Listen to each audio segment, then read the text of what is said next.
Hello there. My name is John H. Wright Jr., and I am born and raised in the low country part of South Carolina.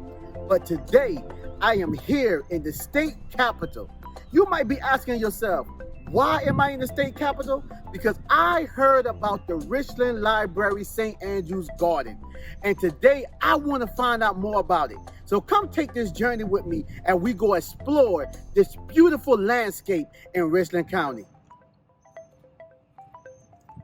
Once I got to St. Andrews, I met a garden team member named Jessica. She mentioned how her coworker Chris was planting with grow bags in their makerspace and offered to teach me about how St. Andrews uses grow bags in their garden. So we have John, he's from out of town, and he is interested in what we do here at our St. Andrews Garden. Oh, all right. Yes, I am. So today, what are you planting? Today I'm planting cucumbers. We're planting these into the grow bags.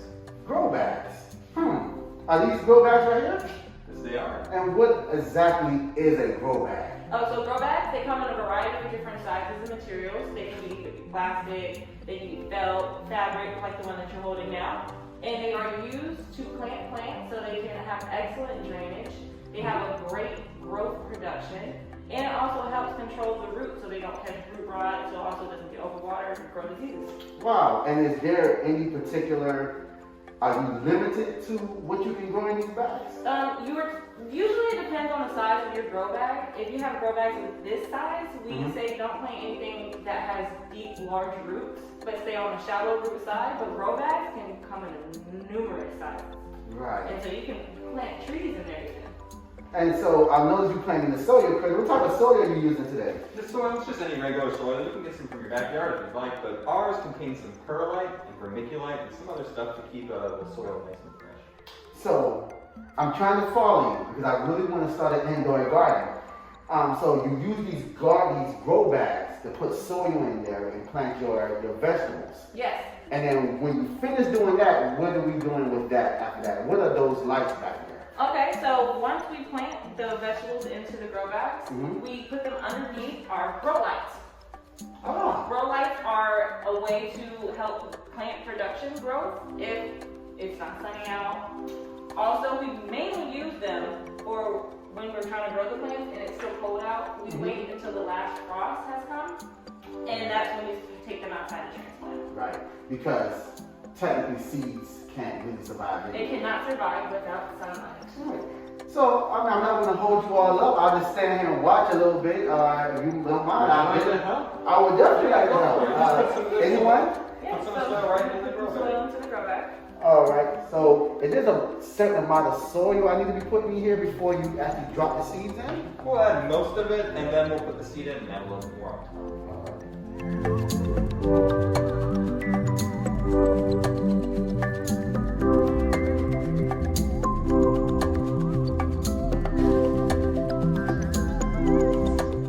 Now, how deep are you supposed to plant your seeds when you're putting it in the soil? It's usually about 3/4 to 1 inch deep, but it'll say on the back of your packet. All the packets have all kinds of instructions for you. Right, right. All right, I think I did it. You did. Good job. All right, and then we just set this right here. Yeah, you can go ahead and set it under the grow bag. All right. Now, when you finish planting those, what should I do after you do that? If I'm planting indoor, after I do this stuff, then what? So you want to make sure you water daily. Plants need a lot of water, especially when they're growing. You constantly want to keep the soil moist. Right. You don't want to let the soil dry out, otherwise you risk other kinds of stuff to happen. We make sure we give it plenty of sunlight. So we do this until it's time to transplant outdoors. Then we'll take the entire plant and then we plant it into the ground outdoors. But if you do not have a yard to plant outdoors in, you can keep the same grow bag. Or if you have a plant that's going to get bigger, you get a bigger grow bag and then you replant it. That is amazing.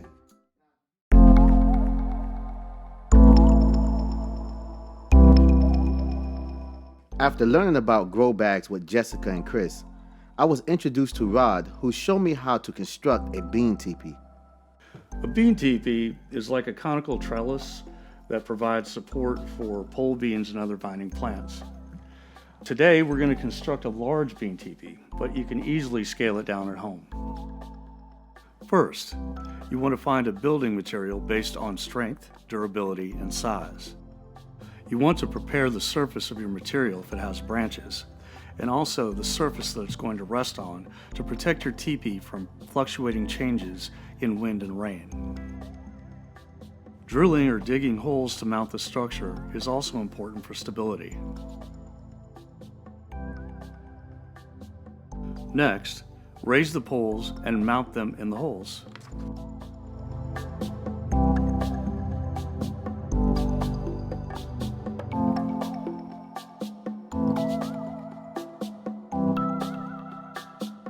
Fasten your materials at the top with rope, twine, wire, or zip ties in the shape of a cone. Once the top is secured, fill in the holes of the teepee's foundation with soil and soak them to create mud that will eventually dry and create a sturdier structure. You can also weigh it down with grow bags or secure the poles with cable or rope to prevent it from toppling during inclement weather. Lastly, wrapping the teepee with twine, wire, or rope provides a place for the long stems of the pole beans to crawl up as they grow.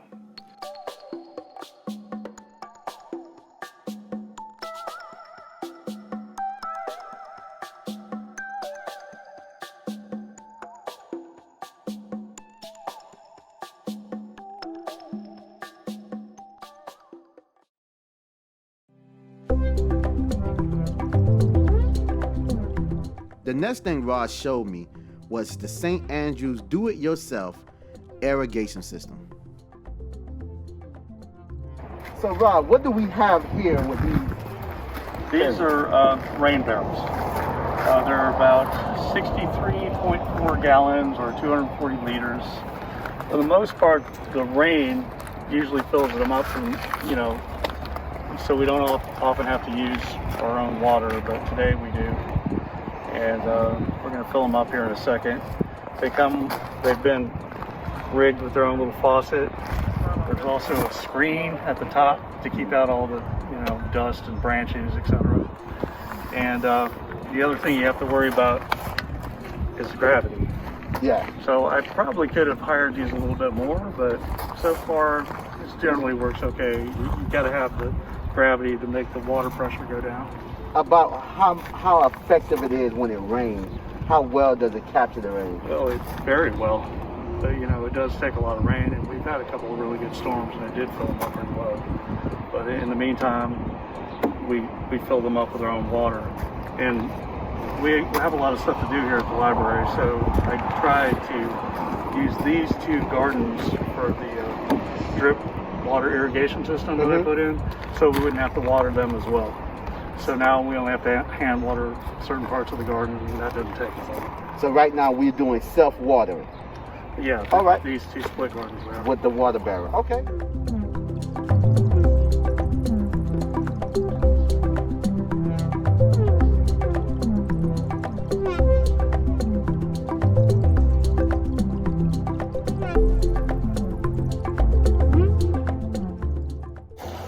So Rod, give or take, someone don't know where to go and get a rain barrel or doesn't have a rain barrel. What else can they use in replace of the rain barrel? Oh, pretty much anything that you can rig with a faucet that will attach to a standard hose, honestly. I mean, a cooler, a big, any kind of large barrel, A lot of people use their home rain gutters, and they fill up their rain barrel from there, and then they'll attach a faucet to it. A lot of people attach basically these fittings just directly to their own home hose and water with drip irrigation that way. That's amazing. So as you can see, everyone, when you are home, if you don't have a rain barrel, you can use any type of container that will hold a great amount of water. All you gotta do is attach a nozzle to it. And if it don't have a hole, you can kind of drill your own hole into that, and you can purchase these nodules at your hardware store and create your own rain barrel. So you can use a Gatorade jug, you can use coolers, whatever it is that is going to keep your garden looking beautiful and hydrated. So Rod, after you finish self-watering your rain barrel, what is the next step when it comes down to watering and hydrating the garden? Okay, I mean, obviously you can hand water with hoses or watering cans, but over the years, we found that one of the easiest and quickest ways to do it is set up your own do-it-yourself drip irrigation system. So exactly what is an irrigation system? Okay, well, I mean, certainly you've driven by a field and seen giant sprinklers, or gone to a strawberry patch and seen that they have tubes going into the little mounds. That's closer to what we're doing here. These systems come in kits, so you can customize them however your garden works. Essentially, they all come with, say, 50 or 100 feet of this kind of hose. Fittings, hose fittings, couplers, so you can fork off the hoses in different directions. And all of them have different types, but these are basically just drippers, and they attach to the hoses with some of the tools we'll show you here in a second. So the irrigation system is just a supply to get water to the plants. Right. And here at the library, we have other things to do besides water the garden, so it also saves us a lot of time.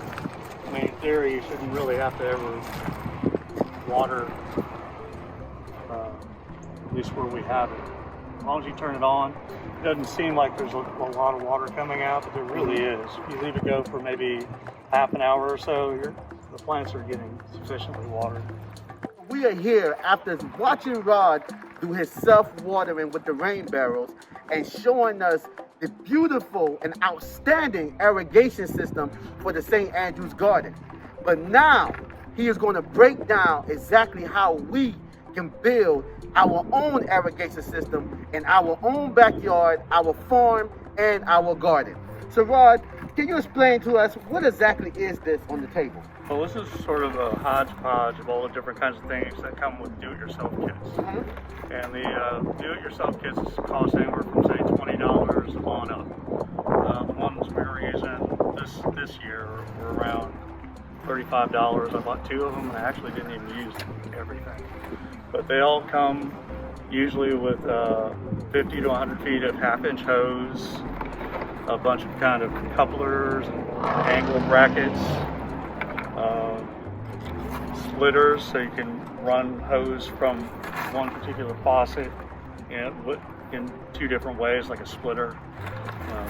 I mean, think of a headphone splitter or something. That's essentially what's going on. This is an extender as well. They have kits that come with just all kinds of different connectors. It's kind of up to you. You can use your imagination. As long as you have enough water pressure and enough water, you can basically rig almost anything. And they even sell timers to where even if you're out of town or something, it'll turn the faucets on. So once we get this kit, what's next? Because I know that you had like little tubes coming out of these right here. Yeah, those are the drippers. The drippers. They also have like sort of sprinkler heads that you can attach to some of them, and they'll actually mist. So that usually takes a fair amount of water pressure. A lot of times people use their own hoses to do that, just to get them, and it'll work just like a sprinkler or a mister. So what is this right here? This is used to poke the holes into the hose itself, so you can attach the drippers or the sprinklers. Someone may not have these type of materials. So what exactly can we do to substitute for these right here for irrigation systems? I don't know. I've seen people use like PVC pipe, or I guess you can use regular garden hoses as long as you have a coupler to the source. Right. Yeah. So we could definitely take a garden hose and poke little holes in them and tie it to your cooler. Yeah, I'm sure they did that before they came up with this idea. Right. Wow, y'all. Wasn't that an amazing tour of the Richland Library St. Andrew's Garden?